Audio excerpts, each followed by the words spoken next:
Hi all welcome back to my YouTube channel Roopa logs Kannada.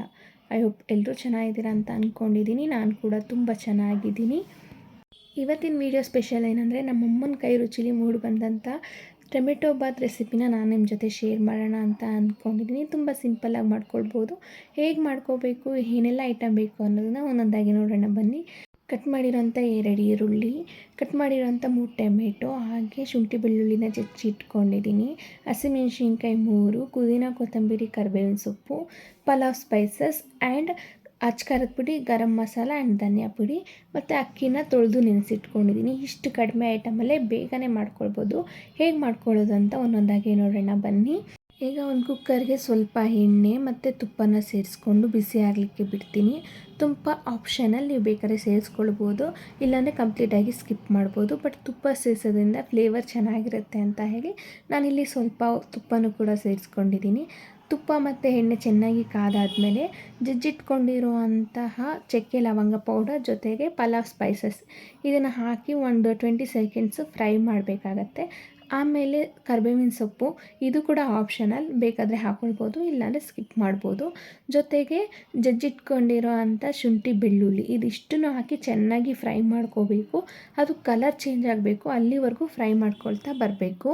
ನಮಗೆ time ಇಲ್ಲ ಅಂದರೆ ಚಕ್ಕೆ ಲವಂಗ ಮತ್ತು ಶುಂಠಿ ಬೆಳ್ಳುಳ್ಳಿನ ಮಿಕ್ಸಿಗೆ ಹಾಕಿ ಗ್ರೈಂಡ್ ಕೂಡ ಮಾಡ್ಕೋಬೋದು. ಬಟ್ ಜಜ್ಜಿ ಹಾಕೋದ್ರಿಂದ ಟೇಸ್ಟ್ ಬೇರೆಯೇ ಇರುತ್ತೆ.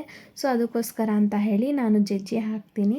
ಈಗ ಹಸಿಮೆಣ್ಸಿನ್ಕಾಯಿನ ಸೇರಿಸ್ಕೊಳ್ತಾ ಇದ್ದೀನಿ. ಒಂದು 3ರಿಂದ 4 ಹಸಿಮೆಣ್ಸಿನ್ಕಾಯಿ ಸೇರಿಸ್ಕೊಳ್ತಿದ್ದೀನಿ. ಕಟ್ ಮಾಡಿಕೊಂಡು ಸೇರಿಸ್ಕೊಳ್ಳೋದ್ರಿಂದ ಟೇಸ್ಟ್ ಕೂಡ ಚೆನ್ನಾಗಿರುತ್ತೆ. ನೀವು ಬೇಕಾದರೆ ರುಬ್ಬಿ ಕೂಡ ಸೇರಿಸ್ಕೊಳ್ಬೋದು, ಖಾರ ಜಾಸ್ತಿ ಬೇಕು ಅನ್ನೋರಾದರೆ. ನಾನಿಲ್ಲಿ ಸಿಂಪಲ್ಲಾಗಿ ಕಟ್ ಮಾಡಿ ಸೇರಿಸ್ಕೊಂಡಿದ್ದೀನಿ. ಈಗ ಇಷ್ಟನ್ನು ಚೆನ್ನಾಗಿ ಫ್ರೈ ಮಾಡ್ಕೊಳ್ಳೋಣ ಒಂದು 30 ಸೆಕೆಂಡ್ಸ್. ಟೊಮೆಟೊ ಬಾತ್ಗೆ ಏನೆಲ್ಲ ಬೇಕೋ ಅದನ್ನೆಲ್ಲ ಕರೆಕ್ಟಾಗಿ ಕಟ್ ಮಾಡಿಟ್ಕೊಂಡ್ರೆ ಜಸ್ಟ್ 10 ಮಿನಿಟ್ಸ್ ಒಳಗಡೆ ಟೊಮೆಟೊ ಬಾತ್ ಬೇಗನೆ ರೆಡಿ ಆಗುತ್ತೆ. ಮಾರ್ನಿಂಗ್ ಟಿಫನ್ಗೆ ಇದು ಬೆಸ್ಟ್ ಅಂತಲೇ ಹೇಳ್ಬೋದು. ಈಗ ಅದನ್ನೆಲ್ಲ ಚೆನ್ನಾಗಿ ಫ್ರೈ ಮಾಡಾದಮೇಲೆ ಈರುಳ್ಳಿ ಸೇರಿಸ್ಕೊಳ್ತಿದ್ದೀನಿ. ನನಗೆ ಈರುಳ್ಳಿ ಜಾಸ್ತಿ ಇದ್ದರೆ ಇಷ್ಟ ಆಗುತ್ತೆ, ಸೊ ಅದಕ್ಕೋಸ್ಕರ ನಾನು ಇಲ್ಲಿ ಜಾಸ್ತಿನೇ ಈರುಳ್ಳಿ ಸೇರಿಸ್ಕೊಳ್ತಾ ಇದ್ದೀನಿ. ನಿಮಗೆ ಕಡಿಮೆ ಕ್ವಾಂಟಿಟಿಲಿ ಬೇಕು ಅಂದರೆ ಕಡಿಮೆ ಕ್ವಾಂಟಿಟಿಲಿ ಈರುಳ್ಳಿನ ಸೇರಿಸ್ಕೊಳ್ಬೋದು. ಈಗ ಈರುಳ್ಳಿ ಹಾಕಿ ಒಂದು 2 ಮಿನಿಟ್ಸ್ ಫ್ರೈ ಮಾಡಾದಮೇಲೆ ಕಟ್ ಮಾಡ್ಕೊಂಡಿರೋಂಥ ಪುದೀನ ಮತ್ತು ಕೊತ್ತಂಬರಿ ಸೊಪ್ಪನ್ನ ಸೇರಿಸ್ಕೊಳ್ತಾ ಇದ್ದೀನಿ.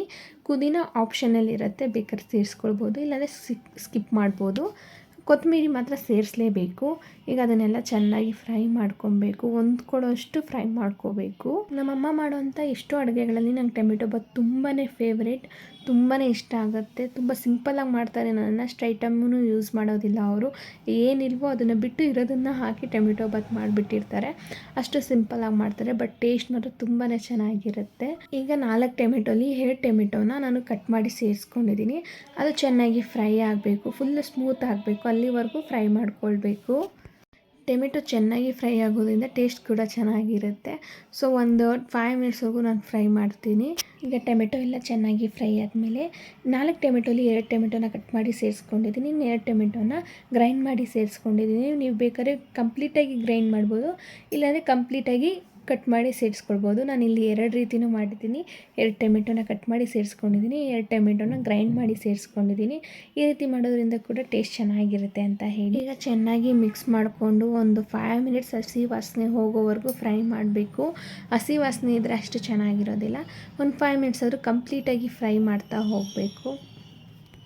ಈ ರೀತಿ ಎಲ್ಲ ಚೆನ್ನಾಗಿ ಫ್ರೈ ಮಾಡಿ ಆದಮೇಲೆ ನಾವು ತೊಗೊಂಡಿರೋ ಅಂಥ ಅಕ್ಕಿ ಅಳತೆಗೆ ನೀರನ್ನ ಸೇರಿಸ್ಕೊಳ್ಬೇಕು. ನಾನಿಲ್ಲಿ 1 ಗ್ಲಾಸ್ ಅಕ್ಕಿನ ತೊಗೊಂಡಿದ್ದೀನಿ. ನೀರನ್ನ 2 ಗ್ಲಾಸ್ ಅಳತೆಯಲ್ಲಿ ನೀರನ್ನ ಸೇರಿಸ್ಕೊಂಡು ಅದು ಕುದಿಲಿಕ್ಕೆ ಬಿಡ್ತೀನಿ. ಕುದಿಬೇಕಾದ್ರೇ ಸ್ವಲ್ಪ ರುಚಿಗೆ ತಕ್ಕಷ್ಟು ಉಪ್ಪನ್ನ ಸೇರಿಸ್ಕೊಳ್ತೀನಿ. ನಾನಿಲ್ಲಿ ಫಸ್ಟು ಕಡಿಮೆ ಕ್ವಾಂಟಿಟಿಲೇ ಉಪ್ಪನ್ನ ಸೇರಿಸ್ಕೊಳ್ತೀನಿ, ಯಾಕಂದರೆ ಸ್ಪೈಸಸ್ಗಳಲ್ಲೂ ಕೂಡ ಉಪ್ಪಿರೋದ್ರಿಂದ ಸ್ವಲ್ಪ ಕಡಿಮೆ ಕ್ವಾಂಟಿಟಿಲಿ ಸೇರಿಸ್ಕೊಂಡು ಆಮೇಲೆ ರುಚಿ ನೋಡಿ ಬೇಕಾದರೆ ಸೇರಿಸ್ಕೊಳ್ಬೋದು ಅಂತ ಹೇಳಿ ಕಡಿಮೆ ಕ್ವಾಂಟಿಟಿಲಿ ಉಪ್ಪನ್ನ ಸೇರಿಸ್ಕೊಂಡಿದ್ದೀನಿ. ಈಗ ಅದ್ರ ಜೊತೆಗೆ ಆಲ್ ಸ್ಪೈಸಸ್ ಅಂದರೆ ಅಚ್ಕಾರದ ಪುಡಿ, ಗರಂ ಮಸಾಲ, ಧನಿಯಾ ಪುಡಿ ಮತ್ತು ಅರಿಶಿನ ಇಷ್ಟನ್ನು ಸೇರಿಸಿ ನೀರನ್ನ ಕುದಿಲಿಕ್ಕೆ ಬಿಡ್ತೀನಿ. ಉಪ್ಪು ಖಾರ ಎಲ್ಲ ಚೆನ್ನಾಗಿ ಕುದಿಬೇಕು, ಅಲ್ಲಿವರೆಗೂ ನಾನು ಕುದಿಲಿಕ್ಕೆ ಬಿಡ್ತೀನಿ. ಒಂದು 5 ಮಿನಿಟ್ಸ್ ನೀರು ಕುದಿಲಿಕ್ಕೆ ಬಿಡ್ತೀನಿ. ನೀರು ಕುದಿಬೇಕಾದ್ರೆ ಮಸಾಲನೆಲ್ಲ ಚೆನ್ನಾಗಿ ಮಿಕ್ಸ್ ಮಾಡಿಕೊಂಡು ಒಂದು 2 ಮಿನಿಟ್ಸ್ ಮತ್ತೆ ಕುದಿಲಿಕ್ಕೆ ಬಿಡ್ತೀನಿ.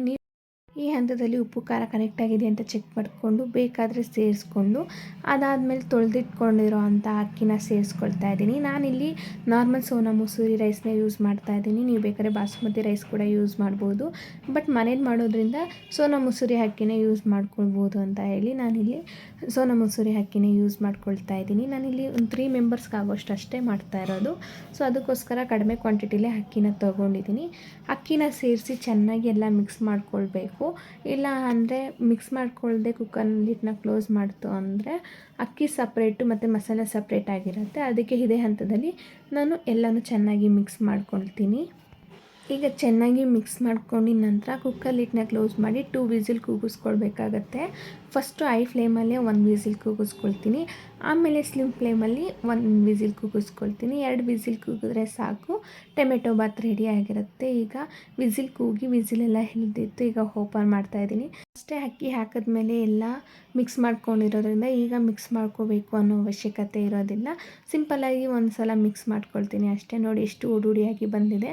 ನಮಗೆ ತುಂಬ ಹುಡುಡಿಯಾಗಿ ಬೇಕಂದರೆ ಅಕ್ಕಿಗೆ ನೀರನ್ನ ಸ್ವಲ್ಪ ಕಡಿಮೆ ಹಾಕ್ಕೋಬೇಕಾಗತ್ತೆ. ಇಲ್ಲ ಪರ್ಫೆಕ್ಟಾಗಿ ಬೇಕು ಅಂದರೆ ಪರ್ಫೆಕ್ಟಾಗಿ 1 ಗ್ಲಾಸ್ ಅಕ್ಕಿ ತೊಗೊಂಡಿದ್ರೆ 2 ಗ್ಲಾಸ್ ನೀರು ಸೇರಿಸ್ಕೊಳ್ಬೇಕಾಗತ್ತೆ. ಈ ರೀತಿ ಆಗಿತ್ತು ನಮ್ಮ ಮನೇಲಿ ಟೊಮೆಟೊ ಬಾತ್. ಈಗ ಇದ್ರ ಜೊತೆಗೆ ಕಾಂಬಿನೇಷನ್ ಆಗಿ ಮೊಸರು ಬಜ್ಜಿ ಕೂಡ ರೆಡಿ ಮಾಡ್ಕೊಂಡಿದ್ದೀನಿ. ಸಿಂಪಲ್ಲಾಗಿ ಮೊಸರು ಬಜ್ಜಿನ ಮಾಡ್ಕೊಳ್ಬೋದು. ಈರುಳ್ಳಿ, ಕೊತ್ತಂಬರಿ, ಹಸಿಮೆಣಸಿನ್ಕಾಯಿ ಇದ್ದರೆ ಸೌತೆಕಾಯಿನ ಸೇರಿಸಿ ಈ ರೀತಿ ಮೊಸರು ಬಜ್ಜಿನೂ ರೆಡಿ ಮಾಡ್ಕೊಂಡಿದ್ದೀನಿ. ಈಗ ಟೊಮೆಟೊ ಬಾತ್ನ ಸರ್ವ್ ಮಾಡ್ತಾಯಿದ್ದೀನಿ. ಇದಾಗಿತ್ತು ನನ್ನ ಇವತ್ತಿನ ಬ್ರೇಕ್ಫಾಸ್ಟ್ ರೆಸಿಪಿ. ಹೇಗಿತ್ತು ಅಂತ ಹೇಳಿ ಕಮೆಂಟ್ ಮಾಡಿ ತಿಳಿಸಿ. ಮತ್ತು ನನ್ನ ಫಾಲೋ ಮಾಡೋದನ್ನು ಮರಿಬೇಡಿ. ನನ್ನ ಪೂರ್ತಿ ವಿಡಿಯೋ ನೋಡಿದ್ದಕ್ಕಾಗಿ ಧನ್ಯವಾದಗಳು.